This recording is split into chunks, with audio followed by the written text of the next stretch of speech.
അനീഷും ആര്യനും തമ്മിലുള്ള പൊരിഞ്ഞടിയാണ് ഇന്നത്തെ വീഡിയോയുടെ ഹൈലൈറ്റ്. വിളിച്ച് ഞങ്ങളുടെ വീട്ടുകാർ അവരെ വിളിക്കുന്ന അവസ്ഥയിലേക്ക് എത്തി. നമുക്ക് വീഡിയോയിലേക്ക് പോകാം. ആദ്യമായിട്ട് കാണുന്ന പ്രേക്ഷകരാണെങ്കിൽ കൂടുതൽ ബിഗ് ബോസ് അപ്ഡേഷനായിട്ട് ഈ ചാനൽ സബ്സ്ക്രൈബ് ചെയ്യുക. കിച്ചണിൽ നിന്നും ഉപ്പുമാവ് കഴിച്ചുകൊണ്ടിരിക്കുകയാണ് ആര്യനും ജിസേലും. എപ്പോഴും പ്രത്യേകം ഫുഡൊക്കെ വീട്ടിൽ കിട്ടാറുണ്ട്, അല്ലെങ്കിൽ അവർ ഉണ്ടാക്കി കഴിക്കാറുണ്ട്, അല്ലെങ്കിൽ കിച്ചൺ ടീമിന് അതിന് പ്രശ്നം ഉണ്ടാവാറില്ല.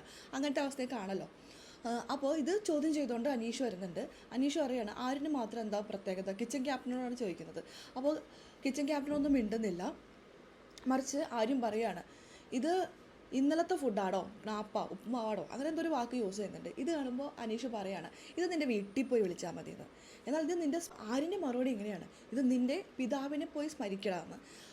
ഇത് പിതാവെന്ന വാക്കിൻ്റെ അർത്ഥം നിനക്കറിയുമെന്ന് അനീഷ് ആര്യനോട് ചോദിക്കുന്നുണ്ട്. പിന്നീട് അവർ തമ്മിലുള്ള വാക്ക് തർക്കമാണ് അവിടെ നടക്കുന്നത്. മോശം വേർഡ് യൂസ് ചെയ്തില്ലേ എന്നൊക്കെ അനീഷ് ആര്യനോട് ചോദിക്കുമ്പോൾ ആര്യം പറയുകയാണ്, ഇല്ല ഞാൻ വിളിച്ചിട്ടില്ല, നിങ്ങളെന്താ പറയണേ, ഞാൻ വിളിച്ചിട്ടില്ല എന്ന്.